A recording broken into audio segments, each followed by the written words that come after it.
Series की शुरुआत होती है एक सिनेमा हॉल से, जहां एक छोटा सा लड़का मैटी बिना टिकट लिए चुपके से मूवी देख रहा होता है। लेकिन उसे हॉल का एक एम्प्लॉय देख लेता है। जैसे ही मैटी की नज़र उस पर पड़ती है, वो तुरंत भाग निकलता है। वो बाहर जाकर एक जगह छुप जाता है, लेकिन उसे वहां एक छोटी लड़की रॉनी देख लेती है। थोड़ी देर बाद वो एम्प्लॉय रॉनी के पास आकर मैटी के बारे में पूछता है, पर रॉनी उसके बारे में कुछ भी नहीं बताती। तब मैटी वहां से फिर से भाग जाता है। बाहर काफी ज्यादा ठंड थी। थरथराते हुए मैटी एक गुजर रही गाड़ी से लिफ्ट मांगता है। गाड़ी में एक फैमिली थी, एक कपल और उनके 2 बच्चे, एक लड़का रे और एक लड़की एलीन। वो फैमिली मैटी पर दया करके उसे लिफ्ट दे देती है। सफर के दौरान वो लोग मैटी से उसके घर का एड्रेस पूछते हैं। मैटी धीरे से कहता है, कहीं भी ले चलो, बस डेरी नहीं। फैमिली कहती है, हम लोग तो पोर्टलैंड जा रहे हैं, तुम्हें भी ले चलते हैं। मैटी तुरंत हाँ कर देता है। सब कुछ नॉर्मल लग रहा था, लेकिन कुछ देर बाद उन लोगों का बिहेवियर बदलने लगता है। छोटी लड़की एलीन कार में रखे एक बॉक्स को खोलती है, जिसके ऊपर लिखा होता है लिवर, और फिर सबके सामने वो उस बॉक्स के अंदर से कलेजे का टुकड़ा उठाकर खाने लगती है। उसके हाथ में खून लग जाता है और वो खून से भरा हाथ मैटी की तरफ बढ़ाती है। तभी गाड़ी पोर्टलैंड जाने के बजाय फिर से डेरी की तरफ मोड़ ली जाती है। मैटी ये सब देखकर घबरा जाता है और कार रोकने की कोशिश करता है।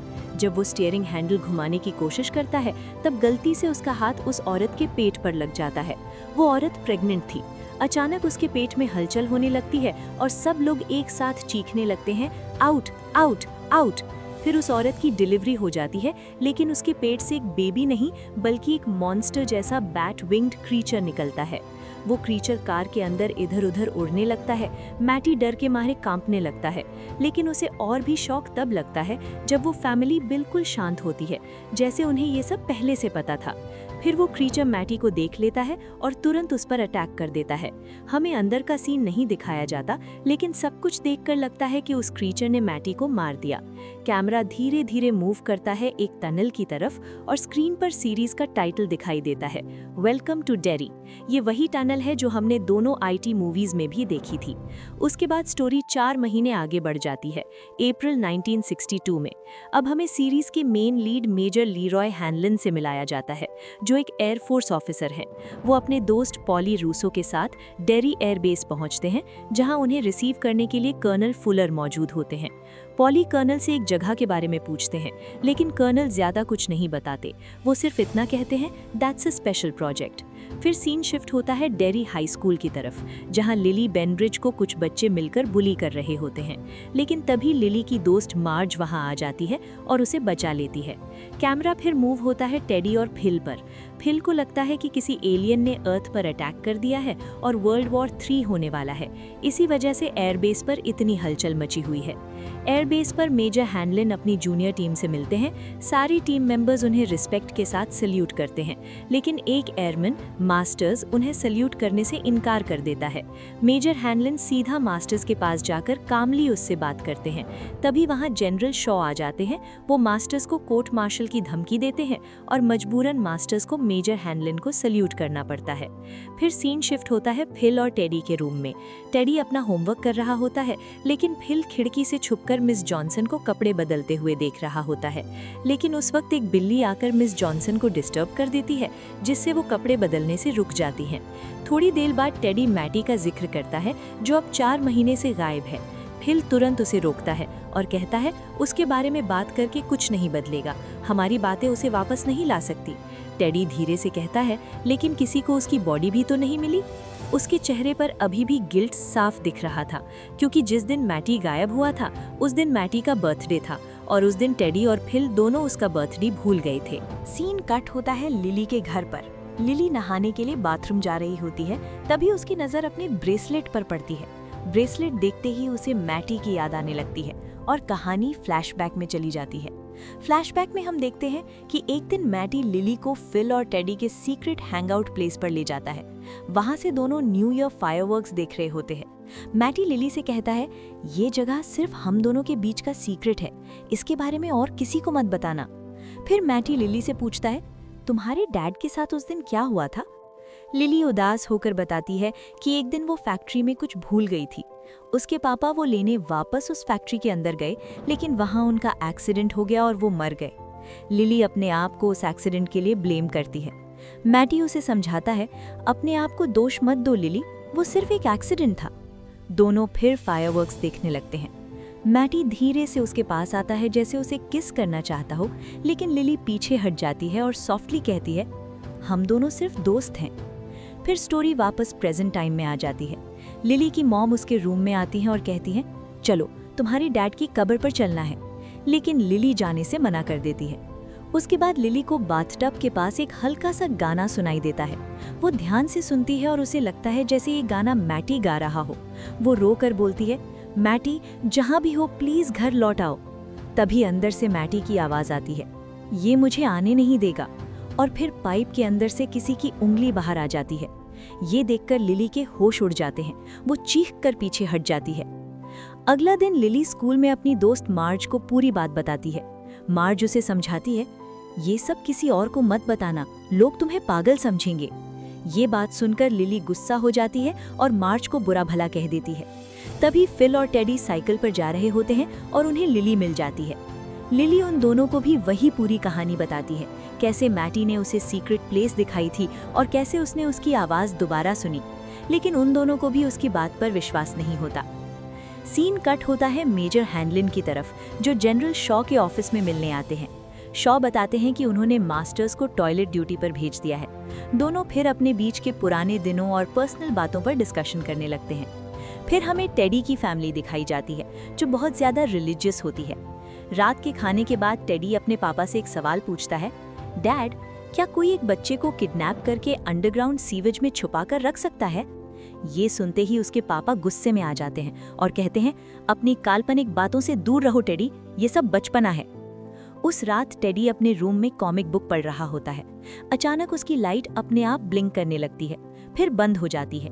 टेडी जैसे ही लाइट ऑन करता है, उसके सामने वॉल पर एक चेहरा सा बन जाता है, एक अजीब, ठंडा और डरावना फेस। उसे देखकर वो दहशत में आ जाता है। अगली सुबह टेडी ये सब बात लिली और फिल को बताता है। पहले तो वो मजाक समझते हैं, लेकिन धीरे धीरे उन्हें भी यकीन होने लगता है कि कुछ तो गलत है। तीनों मिलकर लाइब्रेरी जाते हैं, जहां वो पुराने न्यूज़पेपर्स पढ़ने लगते हैं ताकि मैटी के मिसिंग केस के बारे में कुछ पता चल सके। बेबी सिटर ना मिलने के कारण फिल की छोटी बहन सूजी भी उनके साथ होती है, जो तीनों को हर वक्त तंग कर रही होती है। तभी उन्हें एक पुराना न्यूज़पेपर मिलता है जिसमें मैटी के मिसिंग होने की खबर होती है। उसमें लिखा होता है कि लास्ट टाइम मैटी को थिएटर एम्प्लॉय की बेटी रॉनी ने देखा था। तीनों तुरंत रॉनी से मिलने जाते हैं। रॉनी उन्हें मैटी का नाम लेने से मना करती है, क्योंकि पुलिस पिछले 4 महीने से उस और उसकी फैमिली से बार बार सवाल करके उन्हें परेशान कर रही होती है। लेकिन जाते जाते जब टेडी उस बाथटब वाले गाने का जिक्र करता है, तो रॉनी रुक जाती है और उन्हें वापस बुला लेती है। फिर वो बताती है, मैंने भी वही गाना सुना था। सीन शिफ्ट होता है मेजर हैंडलिन पर, जो सोने जा रहे होते हैं। तभी 3 आदमी मास्क पहनकर उन पर हमला कर देते हैं। वो तीनों मिलकर हैंडलिन को मारने लगते हैं और उनमें से एक हैंडलिन से पूछता है, उस रॉकेट की स्पेक्स बताओ जो तुम उड़ाने वाले थे। हैंडलिन साफ मना कर देता है। तब वो लोग उन पर गन तान देते हैं, लेकिन हैंडलिन फिर भी कुछ नहीं बोलता। जैसे ही वो लोग ट्रिगर दबाने जा रहे होते हैं, वहाँ पॉली आ जाता है। उनका ध्यान पॉली की तरफ जाता है और इसी पल का फायदा उठाकर हैंडलिन उन पर पलटवार कर देता है। एक जबरदस्त फाइट होती है और वो तीनों लोग भाग जाते हैं। अब सीन वापस उन बच्चों पर आता है। टेडी, लिली, फिल और छोटी सूजी फिर से उसी सिनेमा हॉल में जाते हैं और वही सेम मूवी छुपकर देखने लगते हैं। रॉनी प्रोजेक्टर चला रही होती है। लिली और टेडी अभी भी अपने आप को मैटी के गायब होने के लिए दोषी मान रहे होते हैं, लेकिन फिल उन्हें समझाता है, अपने आप को ब्लेम मत करो। तीनों उदास होकर मैटी को याद करते हैं और उनकी आंखों में आंसू आ जाते हैं। मूवी शुरू होती है और बैकग्राउंड में वही गाना बजता है जो लिली ने बाथटब में सुना था। कैमरा धीरे धीरे स्क्रीन के अंदर जूम करता है और हम देखते हैं मैटी वहाँ है। उसके हाथ में एक छोटा बच्चा होता है। मूवी में उसके साथ वही फैमिली भी होती है जिन्होंने उसे लिफ्ट दी थी। बच्चे मैटी को स्क्रीन के अंदर से चिल्लाकर कहते हैं, मैटी बाहर आ जाओ। मैटी उनकी तरफ देखकर कहता है, तुम तीनों ने मुझसे झूठ बोला, तुम लोगों की वजह से ही मैं यहाँ हूँ। ये कहकर वो एक क्रीपी स्माइल देता है। तभी वही बैट विंग्ड क्रीचर जो सीरीज के शुरुआत में उस औरत के पेट से निकला था, अब थिएटर के पर्दे के अंदर से बाहर आ जाता है। वो क्रीचर उन बच्चों पर हमला कर देता है। सब लोग चीख कर भागने लगते हैं। क्रीचर टेडी को पकड़ लेता है और उसे बीच से फाड़ देता है। फिर वो फिल पर अटैक करके उसे भी मार देता है और उसकी छोटी बहन सूजी को भी नहीं छोड़ता। तभी रॉनी वहां आकर लिली को खींचकर बचा लेती है और थिएटर का रूम अंदर से लॉक कर देती है। लेकिन लिली के हाथ में सूजी का कटा हुआ हाथ आ जाता है। उसे देखते ही लिली चीख पड़ती है और ये एपिसोड यहीं एंड हो जाता है। एपिसोड 2 थिएटर मैसेकर के बाद की ईरी साइलेंस से स्टार्ट होता है। लिली नाइटमेयर से उठती है। एक पल को लगता है सब इमेजिनेशन था, पर जैसे ही होश में आती है वो समझ जाती है कि कल रात जो हुआ वो सच था। पुलिस हैंक रोगन के अपार्टमेंट को सराउंड किए बैठी है, कन्विंस्ड कि मिसिंग किड्स का लिंक उसी से है। अंदर हैंक की मां रैंडम बकबक कर रही होती है और हैंक रॉनी को टाइट होल्ड करके बैठा है। रॉनी स्टिल ट्रॉमेटाइज्ड और बिल्कुल विड्रॉन। दूसरी तरफ हैनलिन फैमिली रियूनाइट होती है। शैलेट और विल फाइनली लीरॉय के पास डेरी आ जाते हैं। विल अपने नए रूम को लेकर बहुत एक्साइटेड है, लेकिन टाउन की स्ट्रेंज वाइब उस एक्साइटमेंट को ऑड बना देती है। लीरॉय उसे टेलीस्कोप देता है, मस्ती में बोलता है कि नेबर्स को स्पाई करना। स्कूल में सोशल टेंशन और ज्यादा बढ़ रहा है। मार्ज डेस्परेटली पॉपुलर गर्ल्स के साथ फिट होना चाहती है और दूसरों को मॉक करना स्टार्ट कर देती है। विल का पहला डे रफ होता है। एक प्रैंक उसे सबके सामने एम्बैरस कर देता है। सिर्फ रिच नाम का एक लड़का उसे थोड़ी हेल्प देता है। इधर लीरॉय को एक डिस्टर्बिंग ट्रूथ मिलता है। जिस मास्टर्स ने उस पर अटैक किया था वो फॉरेन एजेंट नहीं बल्कि एक लोकल रेसिस्ट सोल्जर था जो अपनी ही हेट में काम कर रहा था। उस रात रॉनी का ट्रॉमा एक हॉरिफाइंग विजन में बदलता है। उसका बेड जैसे स्किन की तरह कसने लगता है। पानी भर जाता है। पानी में से उसकी डेड मदर की डीकिंग फॉर्म निकल कर आती है। रॉनी को उसकी डेथ और मिसिंग चिल्ड्रन के लिए ब्लेम करती हुई। एक अम्बिलिकल कॉर्ड उसे एक मॉन्स्ट्रस टूथड येलो आइड कैविटी की तरफ खींचने लगता है। हैंक रूम में घुसते ही सब वैनिश हो जाता है। सिर्फ ट्रेम्बलिंग रॉनी बची रहती है। आर्मी साइड में डिक हॉलरन और 2 ब्लैक ऑफिसर्स अपनी इंटेरोगेशन की फ्रस्ट्रेशन डिस्कस करते हैं। लोकल पुलिस उन्हें इग्नोर करके सीक्रेटली मॉनिटर करती रहती है। नेटिव लैंड की डिग साइट पर हॉलरन की हेल्थ और वर्स होती जा रही है। मिलिट्री पिछले महीनों से डेरी के नीचे किसी एंशिएंट एनर्जी को ट्रेस कर रही है। स्कूल में लिली रॉनी को कन्फाइड करती है, पर यह भी बोलती है कि वो ट्रूथ नहीं बताएगी। उसको डर है कि उसकी प्रीवियस साइकियाट्रिक स्टे की वजह से लोग उसे वापस ले जाएंगे।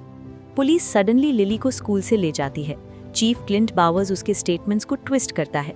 उसका डर उसे वीक बना देता है। प्रेशर में लिली ब्रेक हो जाती है और हैंक अरेस्ट हो जाता है। रॉनी बाद में उसका सामना करती है, हर्ट और डिसअपॉइंटेड। बेस में लीरॉय मास्टर्स को वेपन संभालते देखकर ही पकड़ लेता है कि ये सब स्टेज था। जनरल शॉ बता देता है कि पूरा अटैक उसने प्लान किया था, सिर्फ लीरॉय की करेज टेस्ट करने के लिए। शॉ से एक सीक्रेट प्रोग्राम के लिए रिक्रूट करता है और एक हिडन विंग में ले जाके सच बताता है। सोवियट्स और क्यूबन्स भी डेरी के नीचे दबी एक एंशिएंट फियर बेस्ड फोर्स ढूंढ रहे हैं। यूएस चाहता है पहले मिले। लिली का अनस्टेबल माइंड कंप्लीटली शैटर होने लगता है। स्टोर में उसे विस्पर्स सुनाई देते हैं, आयल्स ट्विस्ट हो जाती हैं, सीरियल बॉक्सेस पर डेड फ्रेंड्स के फेसेस दिखते हैं। पिकल जार में उसके फादर का रॉटन फ्लोटिंग हेड म्यूटेट होकर क्रॉल करने लगता है। जब वो रियलिटी में लौटती है, लोग उसे शॉक में घूर रहे होते हैं। ये मेल्टडाउन उसे सीधा जुनिपर हिल पहुंचा देता है। रात को डिग साइट पर बारिश में एक 1930s की बरीड कार मिलती है। अंदर डजन्स ऑफ ह्यूमन स्केलेटन्स होते हैं। मिलिट्री को लगता है वो फाइनली डेरी के नीचे छुपे एंशिएंट फियर के सोर्स के बिल्कुल करीब आ गए हैं। बिना समझे वो क्या जगा रहे हैं। एपिसोड 3 शुरू होती है मिड-30s में। कार्निवल में छोटा Francis Shaw hall of mirrors में भटक जाता है। शैडोज में एक वन आइड आदमी उसे चढ़ाता है और फ्रांसिस डर कर अपने फादर के पास भाग जाता है। फादर उसका मजाक उड़ाता है बट उसे एक स्लिंग शॉट दे देता है जो उसने जीता था। घर लौटते वक्त उनकी कार खराब हो जाती है और वहां उनकी मुलाकात एक नेटिव लड़की रोज से होती है जो पानी बेच रही होती है। फ्रांसिस स्लिंग शॉट उसे दे देता है और बाद में लोकल किड्स के साथ खेलने लग जाता है। जब वो अकेला जंगल में चला जाता है, रोज उसके पीछे आने से मना कर देती है। जंगल के अंदर किसी चीज का उसे डर है। फ्रांसिस को जल्दी समझ आ जाता है क्यों। वन आइड आदमी वापस आता है, इस बार मॉन्स्ट्रस शेप में, लंबे दांतों की लाइंस के साथ। रोज एक पत्थर से उस क्रीचर को मारकर फ्रांसिस को बचाती है। ट्री लाइन पर पहुंचते ही वो शैतान मॉन्स्टर पीछे हट जाता है। प्रेजेंट में लिली जूनिपर हिल पहुंचती है जहां पेशेंट्स की अजीब सी आवाजें उसे डिस्टर्ब करती है। एक हाउसकीपर उसे बताती है कि वो मानता है कि लिली ने सच में कुछ इम्पॉसिबल देखा होगा और उसे रॉनी के साथ सब ठीक करने को कहता है। इधर चीफ बावर्स हैंक को इंटेरोगेट कर रहा होता है। बोलता है कि किसी ने स्टेटमेंट साइन किया है कि हैंक मर्डर नाइट पर बाहर था। मिलिट्री डिग साइट पर जिसमें काल मिली थी वो 1935 की एक गैंग की निकली, पर वो एनर्जी सोर्स नहीं जिसे आर्मी ढूंढ रही है। डिक हॉलरन अपने साइकिक विजन से स्ट्रगल कर रहा है और इंसिस्ट करता है कि उसे सोर्स के बिल्कुल ऊपर होना होगा। शॉ उसे हेलीकॉप्टर में हैंडलिन और रूसो के साथ भेजता है एज ह्यूमन कंपस। उसके हाथ में एक पुराना सिगार बॉक्स है, अंदर वही स्लिंगशॉट जो फ्रांसिस ने रोज को दिया था। हॉलरन उसे टच करते ही ट्रांस में चला जाता है। पानी उसके नीचे भरने लगता है और वो अपने आप को स्यूअर में पेनीवाइज के सर्किस वैगन के सामने पाता है। कर्टन गिरता है, अंदर ग्लोइंग आईज और फ्लोटिंग कॉप्सेस का माउंट जिसमें उसकी ग्रैंडमदर भी होती है। एंटिटी पूछती है, हु आर यू? रियलिटी में हॉलरन हेलीकॉप्टर का रियर हैच खोल रहा होता है, पर हैंडलिन उसे बचा लेता है। जमीन पर लौटकर हॉलरन शॉ को वार्न करता है कि डेरी के नीचे जो चीज है उसने उसे देख लिया है और डिक को कंटिन्यू करना डिजास्टर होगा।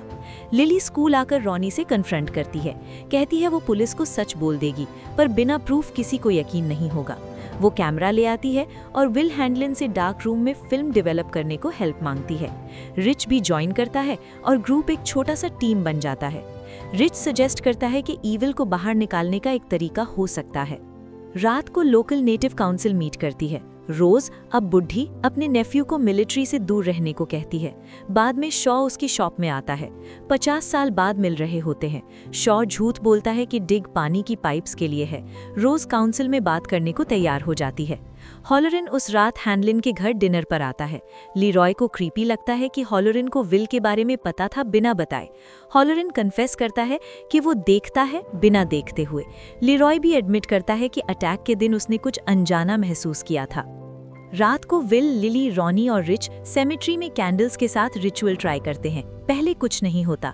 रॉनी हर्ट फील करती है कि विल ने उसे डाउट किया था और वो लिली के साथ निकल जाती है।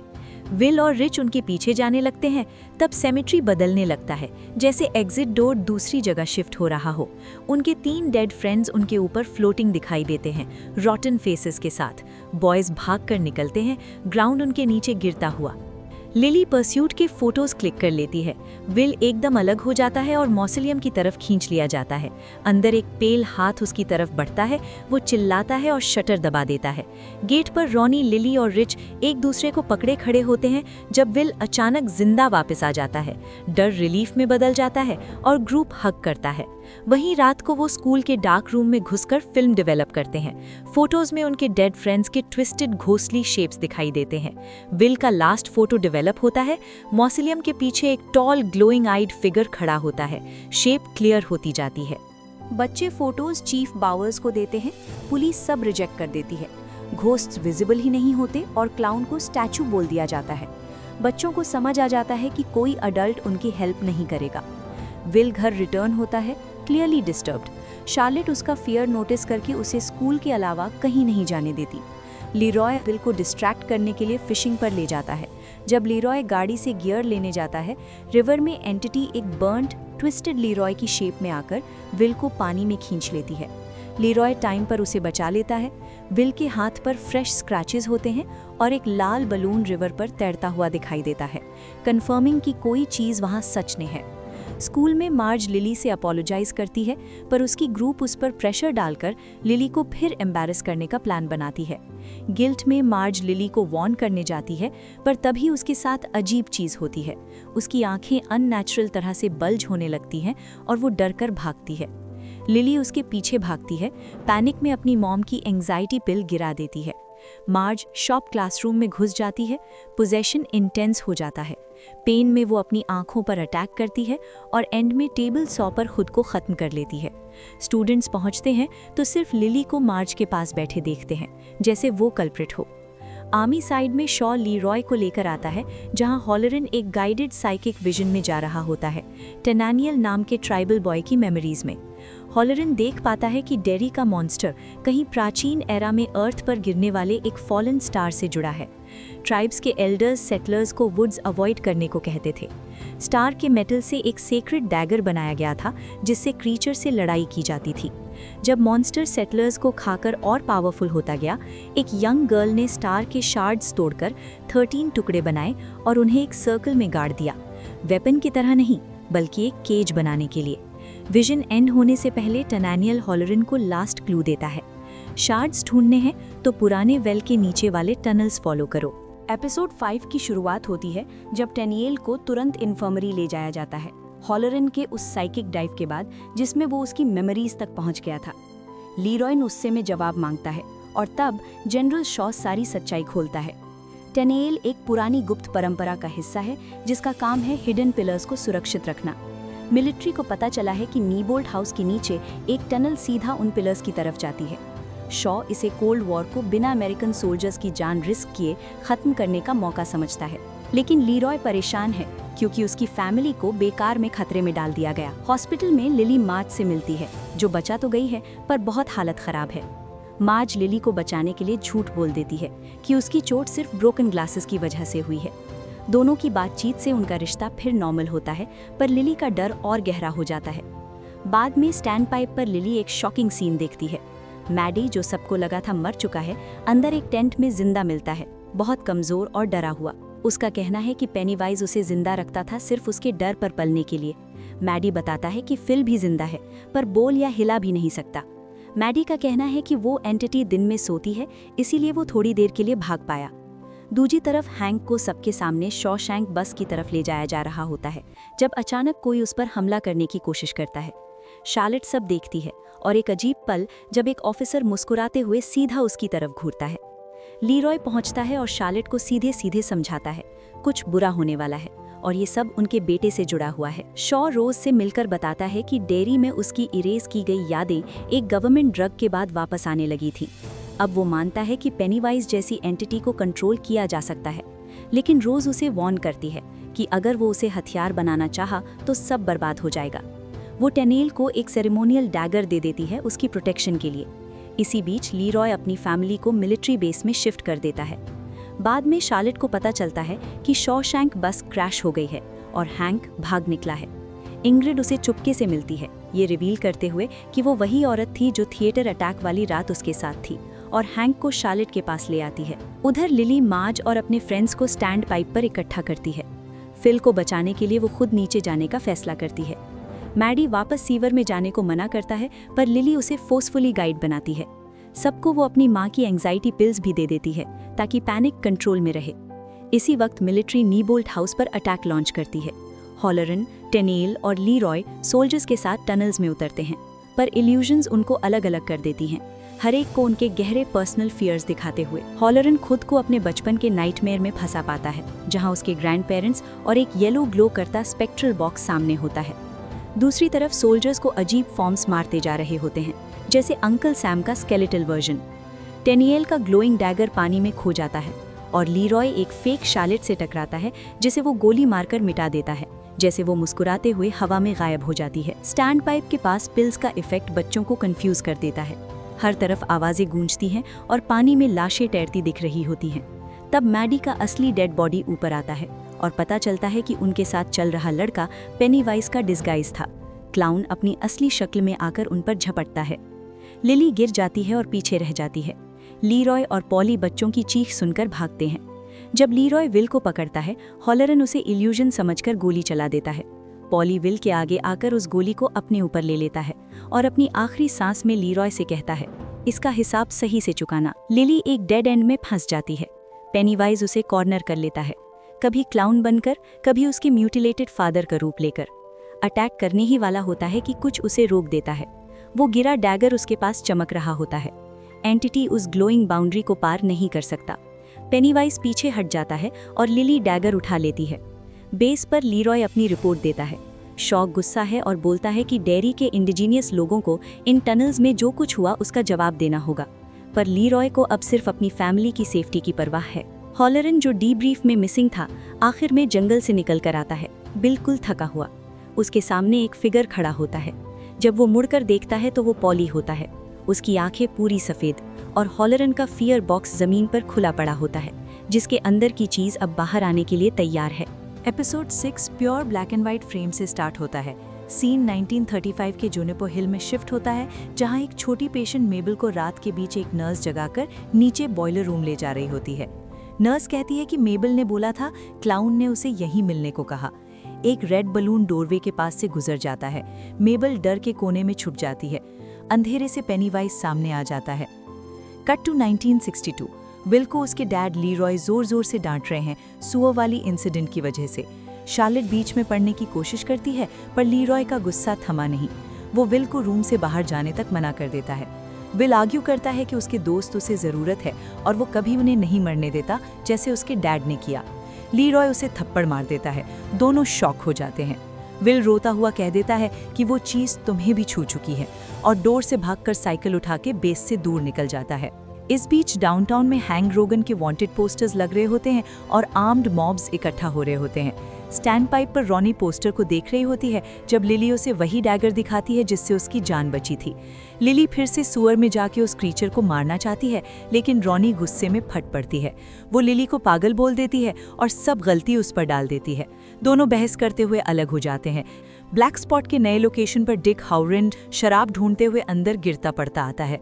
जब वो बोलता है कि उसे बस थोड़ी देर सोने का मौका चाहिए, तब वहाँ के सोल्जर्स उसे रोककर बताते हैं कि वो हैंक को अपनी स्टोरेज रूम में छुपा रहे हैं। डिक घबरा जाता है, पर हैंक रुकने की भीख मांगता है। रॉनी शार्लेट के साथ वहाँ पहुँचती है और तुरंत अपने डैड की तरफ दौड़ती है, लेकिन डिक उसे दूर रखता है। रात को स्टैंड पाइप में मार्ज अपनी इंजर्ड आई का बैंडेज बदलने की कोशिश कर रही होती है। रिच अंदर आता है और उसकी हेल्प करता है। वो मार्ज को देखकर घिन नहीं करता, बल्कि कहता है तुम और भी स्ट्रांग लग रही हो। दोनों एक पल के लिए एक दूसरे को देखते रह जाते हैं। फिर बात होती है डैगर के बारे में। शायद यही एक चीज़ है जो क्लाउन को रोक सकती है। दोनों डिसाइड करते हैं कि इस वेपन को मिलकर यूज़ करेंगे। बाद में डिक हाउरेन अपने डार्क क्वार्टर में शराब पी रहा होता है जब लीरॉय उसे चेक करने आता है। जनरल शॉ ने नई ऑर्डर्स दिए होते हैं, पिलर्स चाहिए चाहे कितनी ही मौत हो चुकी हो। डिक को एक डेड सोल्जर कमरे में खड़ा नजर आता है। लीरॉय उसे फोर्स करता है बताने के लिए। डिक बताता है कि वो बचपन से डेड लोग देख सकता है और एक टेक्निक यूज करता है, अपने दिमाग में एक बॉक्स जो उसकी दादी ने सिखाया था। इसी मेथड को वो फ्यूचर में डैनी टॉरेंस को डॉक्टर स्लीप में सिखाएगा। कहते हैं जब तक वो उन लोगों को इग्नोर करता है, वे उससे दूर रहते हैं, पर वो मरे हुए लोग उन जगहों के राज जानते हैं जहां पिलर्स छिपे हैं। लीरॉय चाहता है डिक अपनी एबिलिटी यूज करे, पर डिक डर रहा है कि उसका बॉक्स दोबारा बंद नहीं हो पाएगा। घर लौटकर शार्लेट लीरॉय को कन्फ्रंट करती है कि उसने विल के साथ क्या किया। लीरॉय सॉरी बोलता है, पॉली की डेथ ने उसे तोड़ दिया है, पर शार्लेट थक चुकी है ड्यूटी वाली बात से।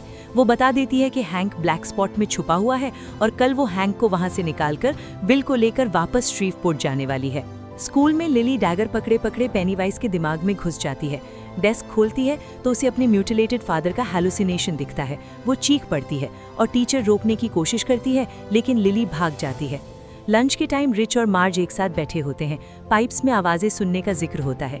रिच अपनी दादी का क्यूबिन आई पैच मार्ज को दे देता है। वो हंसती है और डेट का मजाक करती है। पॉपुलर गर्ल्स आती हैं और रिच को इंसल्ट करते हैं। मार्ज उन्हें डांट देती है और अपने स्कार्ड आई से उन्हें डरा देती है। रिच सिर्फ उसे हैरानी से देख पाता है।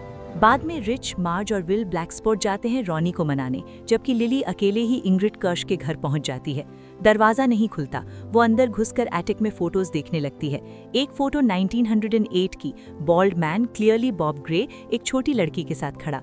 इंग्रिड पीछे से आकर पूछती है क्या बात है। लिली उसके गले लगकर टनल्स का जिक्र करती है। तभी लिली एक और पेनीवाइज वाली फोटो देख लेती है और घबरा जाती है। इंग्रिड मुस्कुराते हुए कहती है, अच्छा हुआ तुमने उसे देख लिया, तुम उसे वापस ले आई हो। इंग्रिड बताती है कि फोटो में क्लाउन वो खुद थी। उसका फादर एक कार्निवल क्लाउन था, पेनीवाइज। जब उससे छीन लिया गया, इंग्रिड डेरी में ही रुक गई। फ्लैशबैक 1908। इंग्रिड मेबल के साथ थी। डॉक्टर के क्लाउन के बारे में बात सुनकर उसने उसे वापस लाने की कोशिश की। बॉयलर रूम में पेनीवाइज के सामने वो नहीं भागी, सीधे खड़ी रही।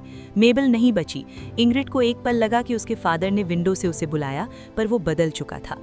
1962 में इंग्रिड लिली से कहती है कि उसने जो करना जरूरी था वो किया ताकि उसका फादर वापस नॉर्मल हो जाए। वो पूछती है, क्या तुम अपने फादर को लाने के लिए कुछ भी नहीं करोगी? डेरी में कुछ सच में मरता नहीं। लिली उसे काटकर भाग जाती है। ब्लैक स्पॉट में रॉनी अभी भी सूअर वापस नहीं जाना चाहती। विल उसे मनाता है। हैंक प्राउड होता है कि विल इतना केयर करता है, पर वो रॉनी को रिस्क में नहीं डालने देता। लोकल बार में लिंच मॉग हैंक की लोकेशन पर बात करता है। चीफ बावर्स उन्हें एक हिंट दे देता है। थोड़ी देर बाद मॉब निकल पड़ता है।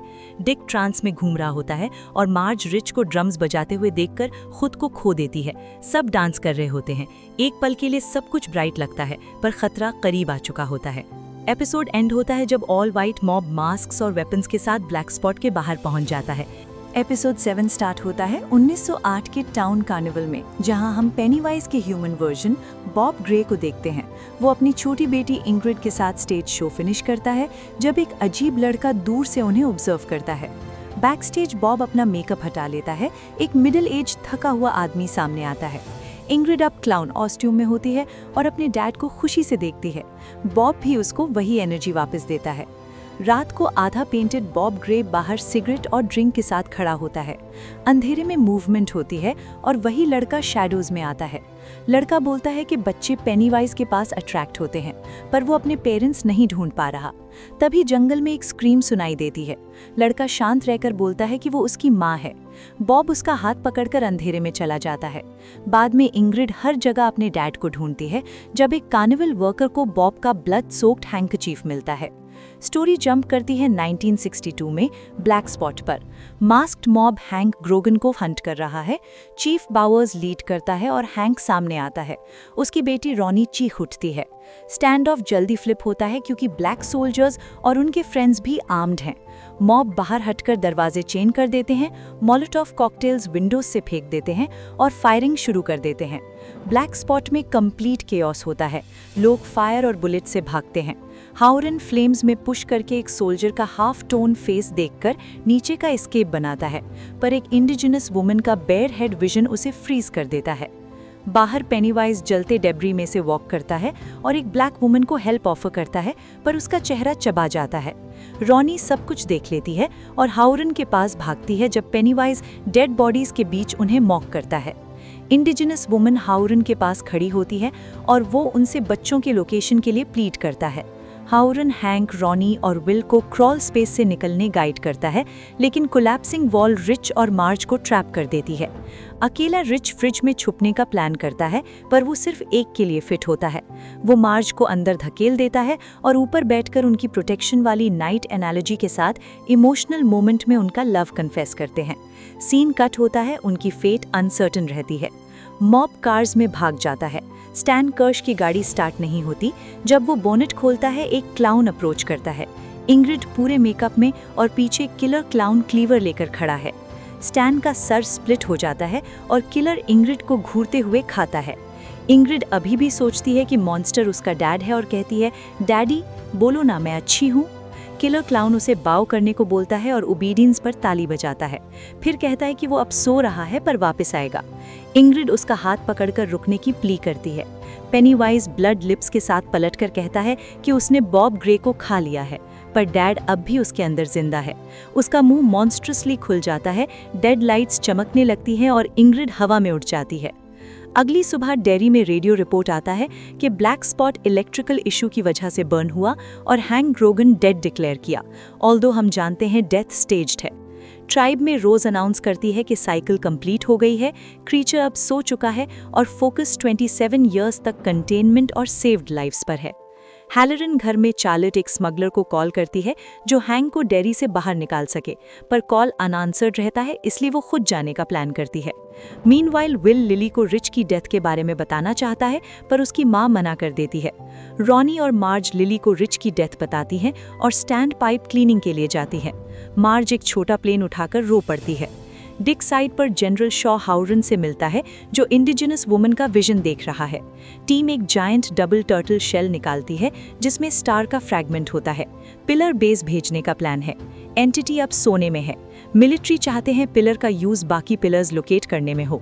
डैनियल दूर से शॉक में देखकर आंट रोज के घर भागता है जहां चार्लेट और हैंक को कनाडा भेजने में हेल्प करते हैं।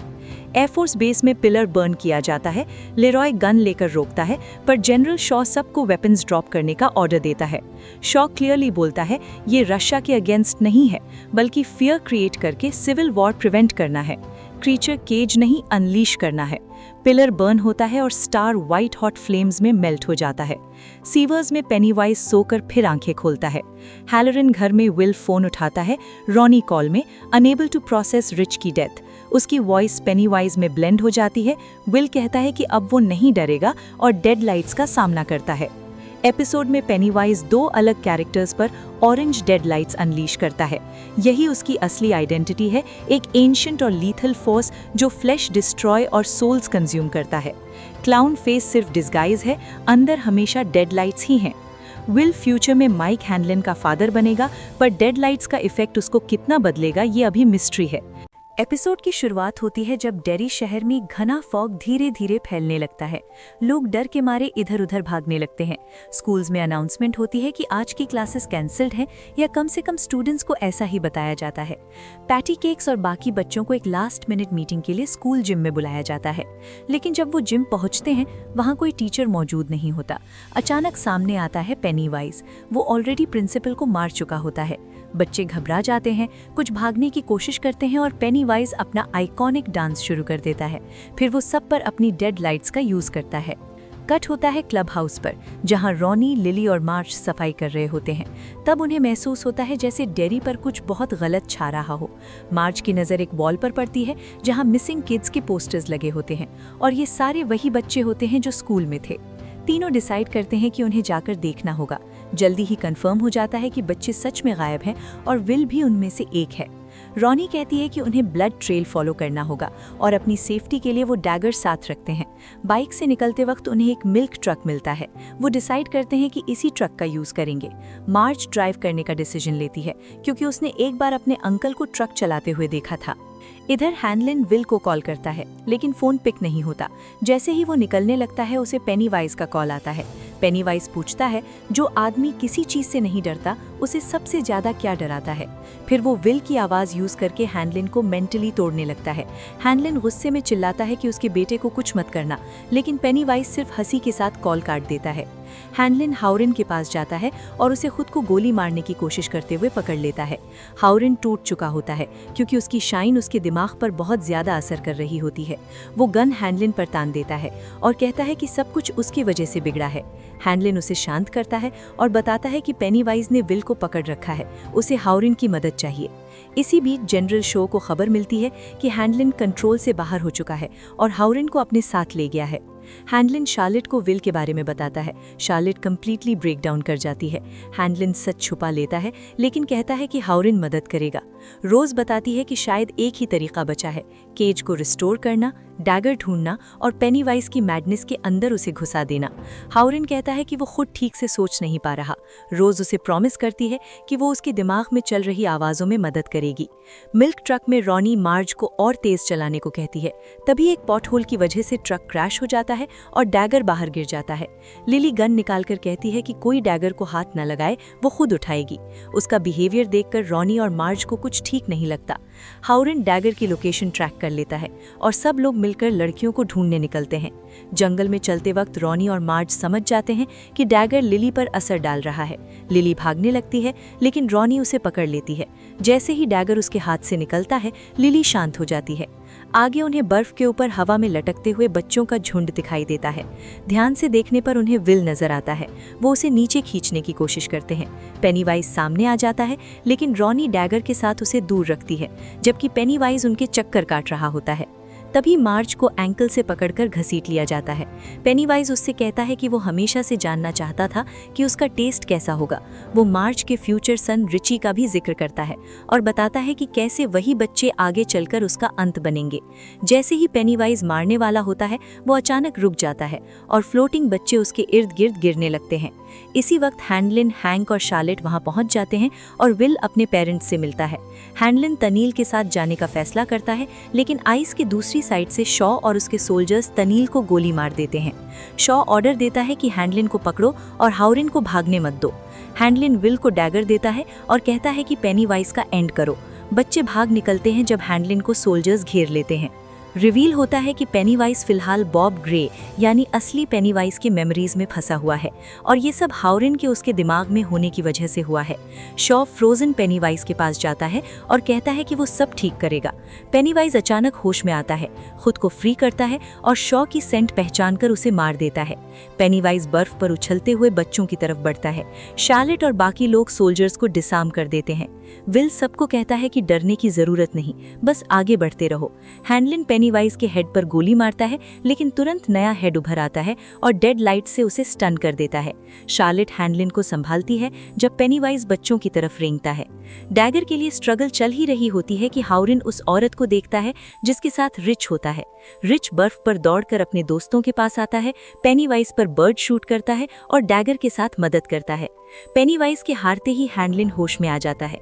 बच्चे कहते हैं कि उन्हें लग रहा था जैसे रिच उनके साथ ही था। रोज तनील को खोने का दुख मनाती है। फिर रिच का फ्यूनरल दिखाया जाता है। मार्ज स्पीच देती है और रॉनी और बाकी सब आंखों में आंसू लिए सुनते हैं। दूर से हाउरिन देखता है और रिच को अपने पेरेंट्स और फ्रेंड्स को चुप चुप कर कंफर्ट करते हुए देखता है, जो काफी इमोशनल मोमेंट है। फ्यूनरल के बाद हाउरिन रिच के पेरेंट्स के पास बैठकर कहता है, जो हाथ तुम महसूस कर रहे हो वो रिच के हाथ हैं, वो यही है और हमेशा रहेगा। एंड में लिली अपने डैड की ग्रेव पर जाती है, उनसे माफी मांगती है और बेटर बनने का प्रॉमिस करती है। क्लब हाउस में मार्ज लिली को बताती है कि उसका बेटा रिची फ्यूचर में पेनीवाइज को मारेगा। वो पेनीवाइज के टाइम ट्रैवल कर पाने के आइडिया पर सोचते हैं। लास्ट सीन में हाउरिन हैंडलिन के घर गुड बाय बोलता है। उसे एक होटल में नया जॉब मिला है। हैंडलिन को ऑनरेबली डिस्चार्ज मिल चुका है, लेकिन जो कुछ उसने देखा उसने मिलिट्री से उसका भरोसा तोड़ दिया है। रोज इन सबको बोलती है कि वो पेनीवाइज की केज को बंद रखने में मदद करें और डेयरी में ही रुक जाएं। हैंडलिन ऑफर को मना कर देता है, लेकिन रोज का शुक्रिया अदा करता है। इसी बीच शार्लेट थोड़ी सोच में पड़ जाती है, जैसे वो ऑफर कंसीडर कर रही हो। एक बेंच पर रॉनी और विल हंस रहे होते हैं। तब रॉनी अचानक विल को अपनी तरफ खींचकर एक छोटा सा किस दे देती है। दोनों के बीच एक बहुत इनोसेंट मोमेंट होता है। विल उसे कहता है कि जब वो अपनी फैमिली के साथ डेयरी छोड़कर जाएगा तो ये पल वो हमेशा याद रखेगा। इसी वक्त शार्लेट अपना डिसीजन बदल लेती है और आखिरकार सब लोग डेयरी में ही रुकने और रोज का ऑफर एक्सेप्ट करने का फैसला करते हैं। उसके बाद हैंक और रॉनी को गाड़ी में बैठकर डेयरी छोड़ते हुए दिखाया जाता है और एंड में हमें डेयरी साइन का एक फाइनल शॉट मिलता है। फिर सीन कट होता है ज्यूनिपर हिल, जहां इंग्रिड एक पेशेंट के रूप में दिखाई देती है। अचानक हम 26 साल आगे जंप करते हैं, जहां वो एक बुजुर्ग औरत बन चुकी होती है। मुझे लगता है ये इट चैप्टर 2 वाली सेम वुमन है। पेनीवाइज के दोबारा जागने का वक्त करीब आ रहा होता है। इंग्रिड को पास के एक रूम से एक स्क्रीम सुनाई देती है। वो वहां जाती है और रिवील होता है कि एक औरत ने खुद को फांसी लगा ली है और वो कोई और नहीं, बेवली की मॉम होती है। यहाँ हमें सोफिया लिलिस का एक क्विक कैमियो भी मिलता है। अब ऑनेस्टली बोलूं तो मुझे ये सीरीज काफ़ी ज़्यादा पसंद आया। सच में काफ़ी टाइम बाद मुझे कोई हॉरर शो इतना स्ट्रॉन्ग लगा है। सिर्फ हॉरर ही नहीं, ओवरऑल एक बहुत सॉलिड शो लगा, स्पेशली जब आजकल हॉलीवुड काफ़ी एवरेज कंटेंट निकाल रहा है। इस एपिसोड में सारी परफॉर्मेंसेस काम की थी, पेसिंग भी काफ़ी अच्छी लगी, इमोशनल मोमेंट्स का इम्पैक्ट काफ़ी स्ट्रॉन्ग था। Overall great show, great season. तुम लोगों को सीजन 1 कैसा लगा? कमेंट्स में अपने थॉट्स जरूर बताना। मुझे लगता है बिल स्कार्सगार्ड ने फिर से एक जबरदस्त परफॉर्मेंस दी। शो के सारे बच्चे फिनोमिनल रहे और जो एक्टर हाउरिन का रोल प्ले कर रहा है वो तो ऑनेस्टली अडल्ट्स में सबसे ज्यादा शाइन किया है। उसके साथ टेलर पेज भी काफी स्ट्रॉन्ग थी, बाकी सब पेनीवाइज के अलावा, क्योंकि पेनीवाइज के केस में बिल स्कार्सगार्ड जब भी स्क्रीन पर आता है वो पूरी सीन ही खा जाता है। एक बार फिर एपिसोड 8 पर अपने थॉट्स कमेंट्स में लिखो। अगर अभी तक सब्सक्राइब नहीं किया है तो सब्सक्राइब करो, पोस्ट नोटिफिकेशंस ऑन करो ताकि कोई भी वीडियो मिस ना हो।